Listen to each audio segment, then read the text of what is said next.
There's been a story in the world of pro wrestling that I've actually shied away from, and I wasn't really sure if I wanted to cover it or not, just based off the simple fact that I don't cover anything about the promotion.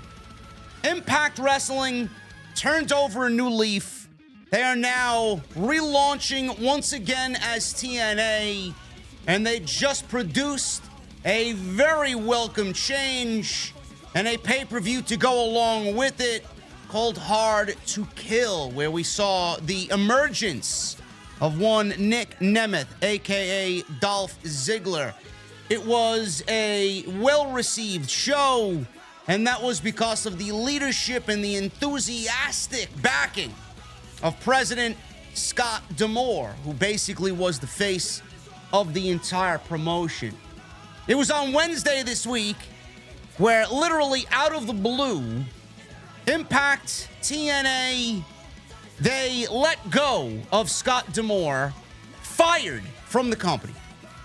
Scott D'Amore was just more than the president. He was basically everything behind the scenes to Impact TNA Wrestling.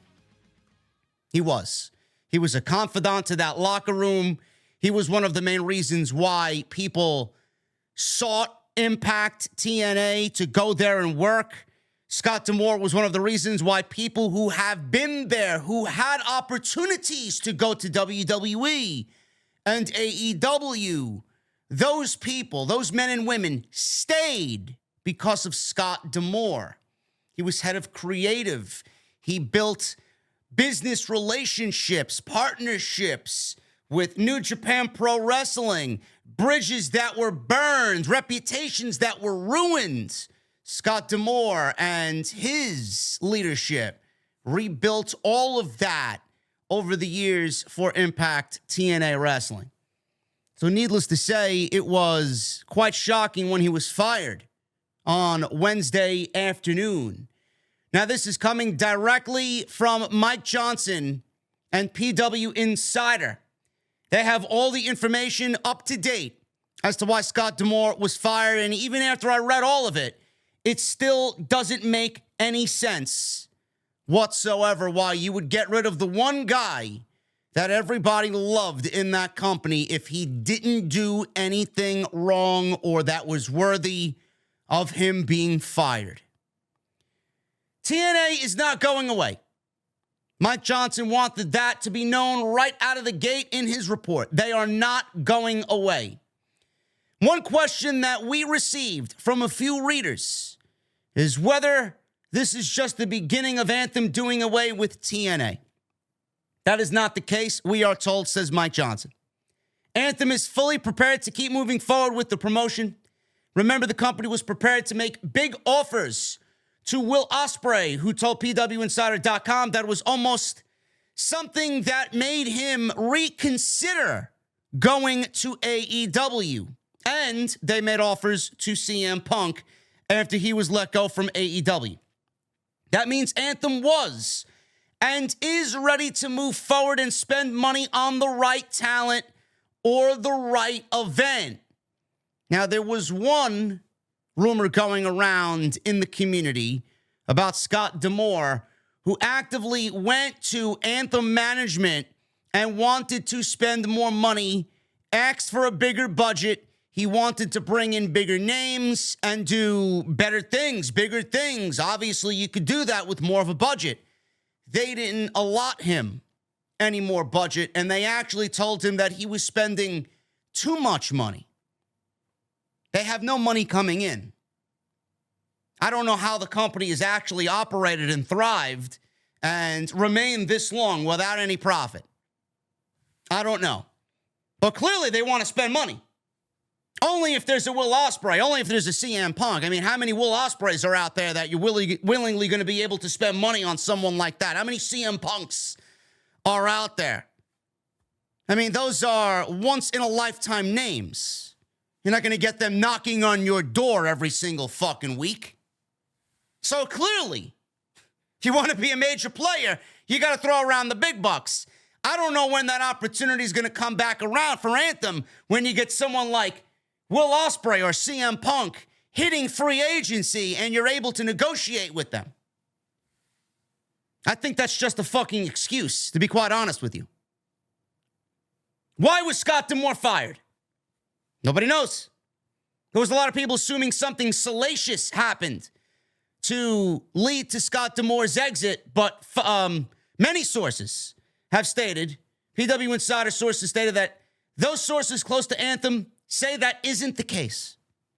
Now, I don't want to create speculation or anything, but one of the first things that I thought about when I read this story was maybe it was something to do with the bridging of the gap and the relationship between Anthem, Impact, TNA, and WWE. And then you get this Vince McMahon bombshell dropped right before the Royal Rumble.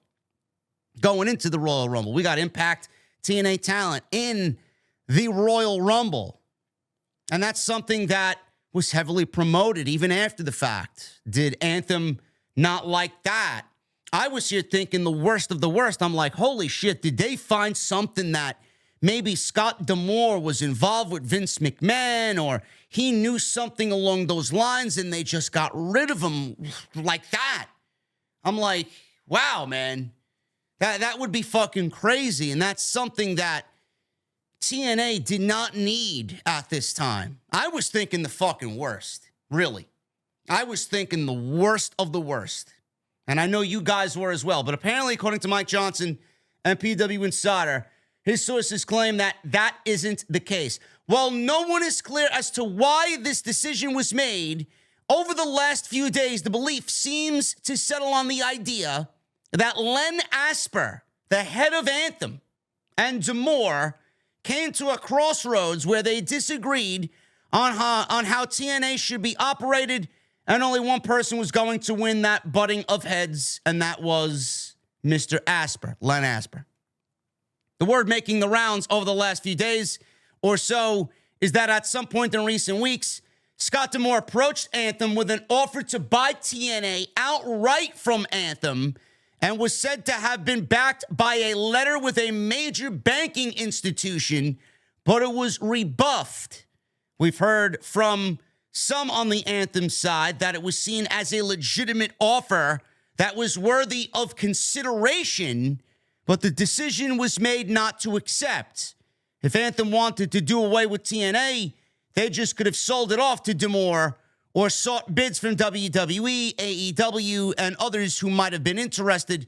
There's been no evidence of that. If he was making an offer to buy the asset and walk away with it, that means D'Amore knew the clock was ticking on the job and wanted to try and keep something he felt was important to him personally. Like Eric Bischoff once trying to buy WCW, D'Amore made an effort to buy TNA, but it did not happen. PW Insider were told that D'Amore was aware at least a week to 10 days ago that the change was coming. And so this wasn't the shock firing that literally came out of nowhere. It was shock to us, but to Scott D'Amore, he pretty much knew that the termination of his contract with TNA was indeed coming, even if it was announced on Wednesday and shocked everybody. This was something coming over the last several weeks, as we had gotten first word of it a few weeks ago, and they were working to confirm the story were PW Insider. Let me backtrack here. Why was Scott D'Amore fired? He wanted to do more with TNA. He wanted to do more with TNA, and that led to a crossroads between him and Len Asper, the head of Anthem. I mean, you got this guy there for how many years running TNA to get back into the good graces of the wrestling fan. I mean, I don't see Anthem doing anything at all, really, but giving them a fucking network, their own network, which they own, Access TV. I don't see Impact getting anything from Anthem outside of a budget. Here's the money to go do what you need to do, keep it operational, and run it the way you think the business would be best. And here's a fucking network that we actually own. What have Anthem done to make Impact a better promotion? I don't really understand that logic there. So Scott D'Amore and Len Asper butted heads over how TNA should be operated. I don't watch TNA, nor will I watch after this move of getting rid of Scott D'Amore. But I don't really understand why Len Asper, who probably doesn't know much of the way the company should be operating on television and what it has taken to get the fans back in the good graces of Impact, or vice versa, get Impact back in the good graces of the fans. Where do you think all that came from? Where do you think all that hard work came from? Why would you be butting heads with the guy that has transitioned Impact to TNA and has done all of the groundwork to get it back to where he believes it could be a major player here inside North America? What exactly are you butting heads about with Scott D'Amore? I don't really understand that logic. Did Scott D'Amore do something that was frowned upon by Anthem? And if he did something that was frowned upon, why didn't you stop him? How long has he been there? Since 2007? You mean to tell me you waited all this time to now butt heads with Scott D'Amore in the very moment where TNA was finally rounding a corner here in North America? Now you want to butt heads with him about how things should be run operationally on television. I don't get it. I think it's so fucking stupid. It really is. So then he makes an offer, Scott D'Amore, to buy TNA because he thought, well, if they're not going to let me run it the way that I want, I'll just go get backing from a major banking institute. We'll come and be major players in this thing. This is not going to be no rinky-dink offer. Here's the offer. I want to buy the company. Clearly, it seems like you guys don't want to do much to help me. You guys think a different way than I do. Let me take it off your hands. Let me run it the way that I want. It can't be that. I was thinking maybe they thought that D'Amore coming to them with an offer to buy the company after they had butted heads might have been looked at as a disrespectful slap in the face. But then they say in the same report here, Mike Johnson says that the offer was a legitimate offer. It was seen as a legitimate offer that was worthy of consideration. Why didn't you really give major consideration to sell this company to Scott D'Amore? What are you going to do in the aftermath? Now with Impact TNA that Scott D'Amore wasn't going to do. If you don't follow up and do what you want to do to help the company grow after not selling the company to Scott D'Amore, who wants to do everything and anything to help this company, I don't understand that. I don't. What are you going to do differently? What are you going to do that Scott D'Amore, that you weren't going to allow Scott D'Amore to do? Such a negative fucking feeling I got from this. It was almost as if they were looking for any reason to get rid of him after the initial story of him and Len Asper butting heads. Oh, I don't like that. Oh, I didn't like the way that meeting came about. Then he comes to Anthem management with a offer to buy the company. They say no, and then they get rid of him. I mean, this is the worst thing that you got on this guy. This is what you deem punishable by termination. Scott D'Amore. I don't make sense. I can't, for the life of me, make sense of why Scott D'Amore was fired. Now, PW Insider is told that there were a lot of meetings to plan out how things would work post Scott D'Amore, and that Anthem took a look at everything internally they could improve upon by integrating TNA under their entertainment wing. This wasn't some knee-jerk reaction to something evil that had happened, but that hasn't stopped some from assuming that because Vince McMahon was exposed, that something surely happened to D'Amore, even if it's not rooted in reality. Impact TNA is on Thursdays on Access TV. How many homes get Access TV? I don't have the name or the numbers rather in front of me. I don't have the many millions that get Access TV as a part of their cable package. You know, Impact ratings fluctuate between, I would say, 80,000 to maybe 110,000 viewers a week. It's not blowing the roof off of Thursday nights in their time slot on Access TV. But I don't really see any promotion outside of Access TV for Impact. I don't see any social media presence at all for Impact. They're not a live television show weekly. You know, I don't see Anthem doing anything to enhance the overall visual presentation of the show. They're on Access TV. You're not going to be a major player in the pro wrestling space with Access TV. You're not. Scott D'Amore did the best, the very best he could under the circumstances that he has been given, that Anthem did not want changed. And he's to blame for that? Then he wants to buy the fucking company to make the appropriate changes that he thinks would benefit the company to take it to the next level, and then you deem that punishable by termination? Are you going to do everything that he thought the company needed? And then if you don't, what's going to happen to the company? It's either one of two things. You either want the company and you want to do everything you can to make it the best product it could be, or you don't want it.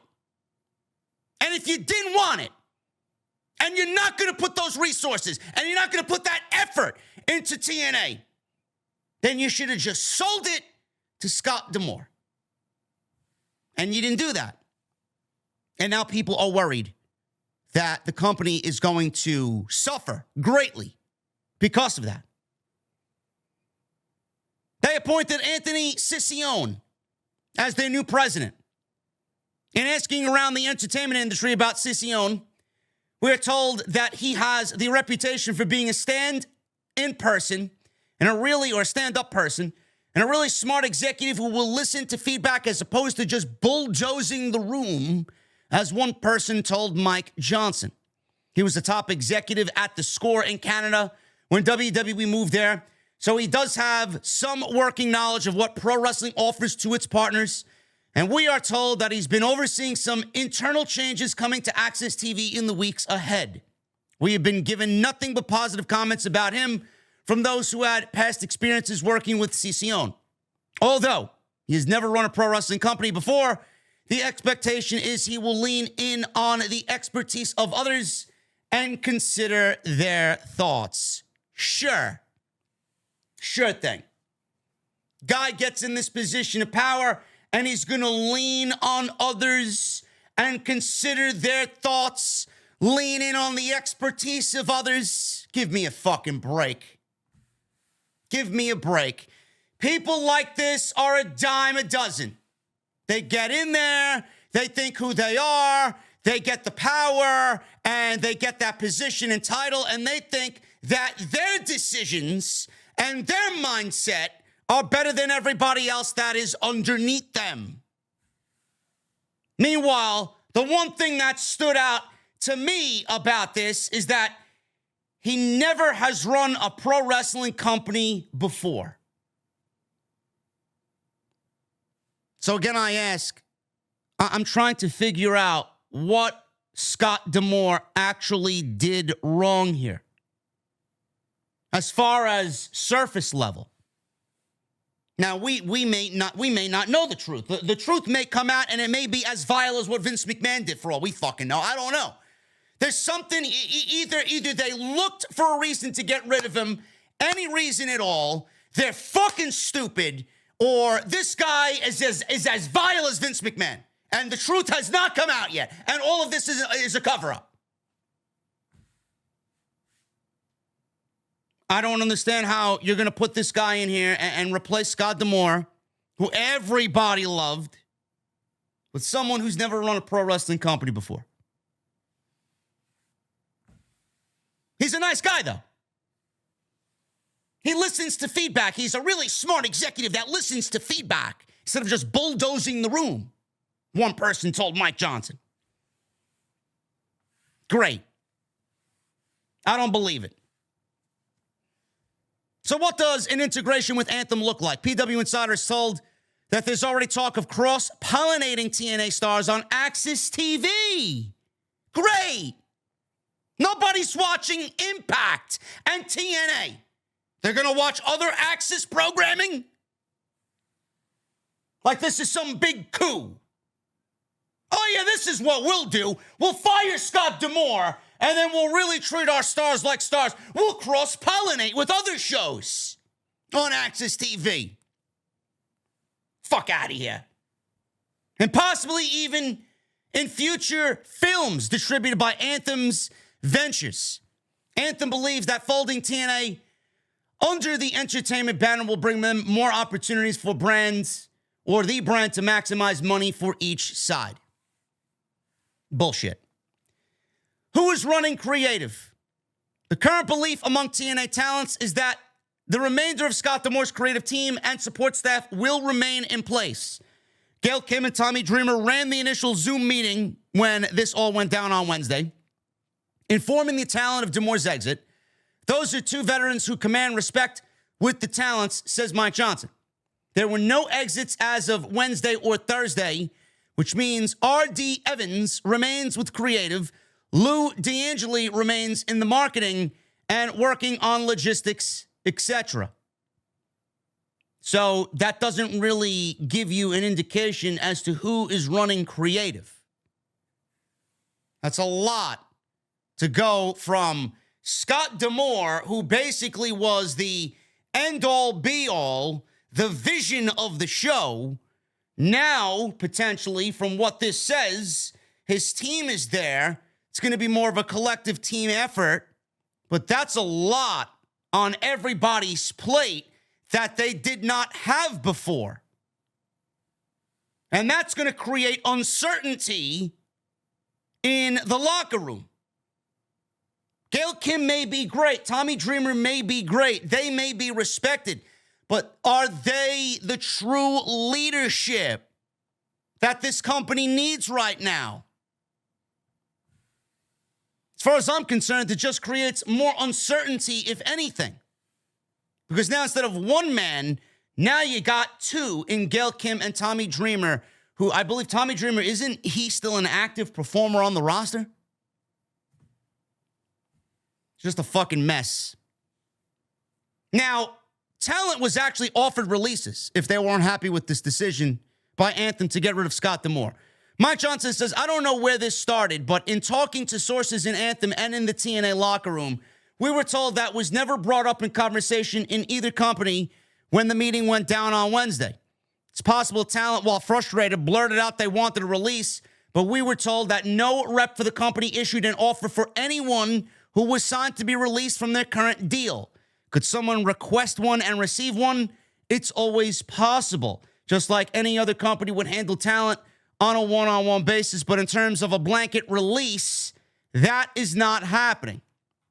Now, I know Moose, he's been very vocal about this. He actually did say with WrestlingNews.co why he signed with TNA again when he could have easily looked at AEW or WWE as a new home.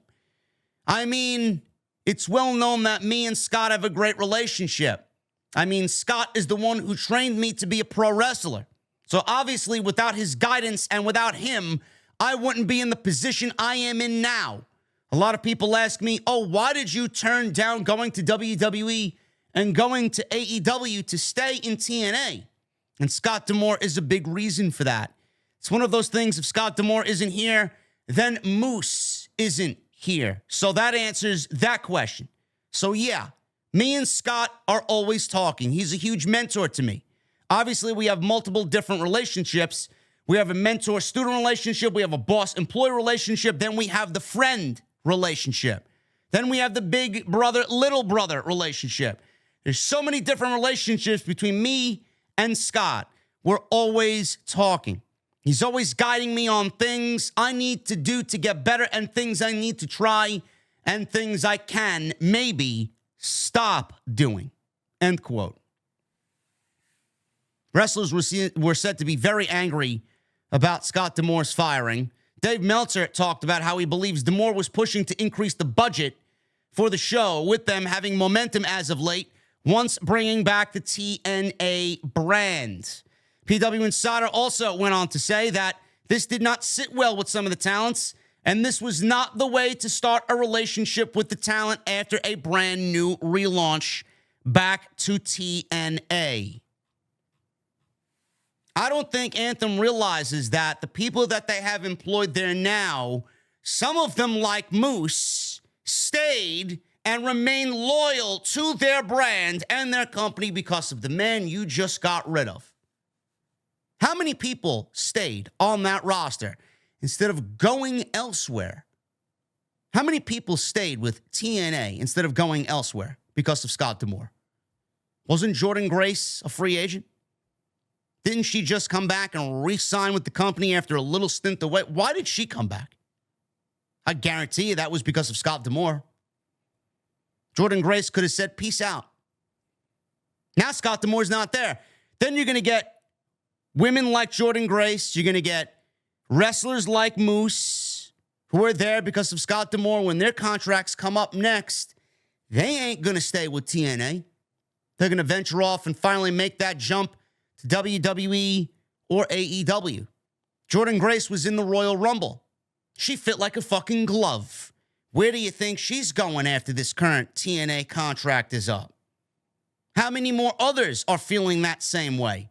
You know, I always said TNA was always a breeding ground for people to really kind of reinvent themselves, to get their feet wet again, to get that passion back in pro wrestling. Where WWE might have killed it, Impact, TNA, was that promotion that brought that back out of you. Scott D'Amore was a huge reason for that. I mean, look at Steve Macklin. Look at what he has done in TNA. Where was he in WWE? What was he doing in WWE? Nothing. They would have had nothing for him. He was in a tag team called the Forgotten Sons. I mean, forgotten. You better believe it. Now look at him over in TNA.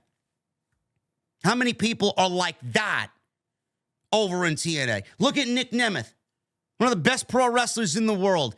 You don't think TNA was going to be a promotion that was going to bring him back to being one of the best in the world, to bring that passion back in pro wrestling where WWE might have stifled it? How many people like that remain in TNA? How many of those people are going to be with TNA after their current deals? How many people are you actively driving away that haven't been in TNA yet, that may want to go to TNA and now will opt to go somewhere else because Scott D'Amore isn't there? You know, if Anthem is worried about budget, they clearly are going to save a lot of money because they got current superstars on that roster and superstars that have not stepped foot in TNA yet that are now going to either jump ship or shy away completely. And that's something they don't have to worry about because they got rid of the one fucking guy that was the glue to all of that happening. On top of that, everything that Moose said, he was that to the rest of their roster. They trusted him. They were loyal to him. They believed in his vision. All you ever read, not one single instance of an argument, of a fight, of this or that, not one instance where you heard there was a problem in the TNA locker room.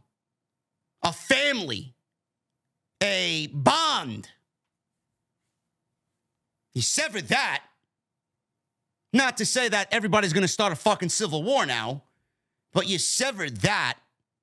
You cut the head off the fucking snake, and now nobody knows where it's going. They made a huge fucking mistake. A huge mistake. So what's next? TNA has the No Surrender pay-per-view and a TV taping in New Orleans at the end of this month. They are running Windsor, Ontario, which may lead to some awkwardness with the live crowd, to be sure, and Philadelphia in March. PW Insider was told that the company was working on their game plan for April and beyond this week, which I'm sure Scott D'Amore already had a fucking game plan, but now he's gone, and now they have to reassess. There was a hope among some that they could pivot, everybody's favorite word this week, pivot to live TV on Access TV eventually. Whether that happens or not, the remaining team will push forward to create content, and if all works out, continue to maintain the consistency TNA has brought to the fans over the last few years. Everyone moves forward and continues to do their jobs and eventually becomes used to the new normal, just as all of us would if and when there are changes at our place of business, says Mike Johnson. Has Anthem potentially killed TNA? I mean, this may be the biggest test yet for the entirety of the brand. Honestly, nobody expected Scott D'Amore to be fired. And if there's no bad on his resume, if he's got a clean bill post-termination, I don't see why AEW isn't looking at Scott D'Amore, bringing Scott D'Amore in. I don't know why WWE isn't looking at Scott D'Amore, bringing him on in. Where is he most valuable? Probably under Tony Khan. I would bring him in if he still wants to do this thing. Pay him, have him run the fucking women's division, have him run a Dynamite, have him run a Collision, and take a huge chunk of the responsibility away from Tony Khan, where he now finally gets some sort of team underneath him, where he doesn't have to be saddled with doing everything himself. That's the best decision that Tony Khan can make this year. Not a Mercedes Moné, not a Kazuchika Okada, not a Will Ospreay. Because clearly a lot of the talent that is going to end up leaving TNA, they'll probably end up in AEW. And when they get there and they walk through those doors, they will have a familiar feeling and a familiar face waiting for them on the other side. And that is Scott D'Amore. Bringing in Scott D'Amore nets you a whole lot of positive. And I don't really see any negative at all. As I said, as long as he's got a clean bill of reputation and nothing comes out that is salacious or nefarious or Vince McMahon-esque, we're good to go. Tony Khan should seriously be considering opening up his checkbook and giving this guy some of the keys to that TNA building, or to that AEW building, I should say, in the same way he ran the TNA building.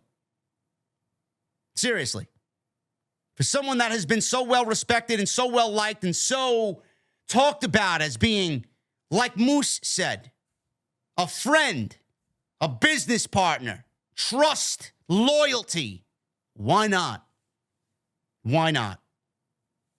This was a terrible move for TNA after such a highly rated, and people were excited about Hard to Kill. This is the move. This is the first move you make going into February. Shame on you. Sounds like Scott D'Amore was fired for any reason that Anthem was looking for. Oh, yeah, get rid of him.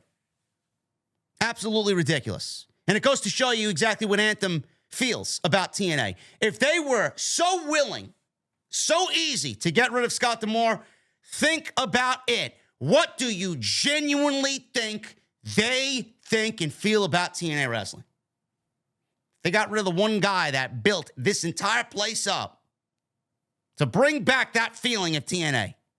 They got rid of him so quickly, the way that they did. What do you genuinely think they feel about the overall brand? They don't give a single shit. See what happens. Let me know what you guys think about this. I wasn't going to cover this because I don't really watch TNA. I don't cover TNA, but this was a big enough story to let everybody know that this is a major deal and that TNA, they may be struggling for a little bit before they get back on track in 2024 after such a rave review of TNA Hard to Kill. I'll keep you guys posted on where Scott D'Amore may end up right here on Off the Script. Let me know what you guys think down below. If you enjoyed today's video, I will love to see what you guys think about this down in the comment section. Hit that subscribe button down below. Turn on the bell for notifications. And go check out all the other content on the channel. I will be back with a brand new week of content right here on Off the Script, starting tomorrow night with the Monday Night Raw post show on OTS. See you guys later.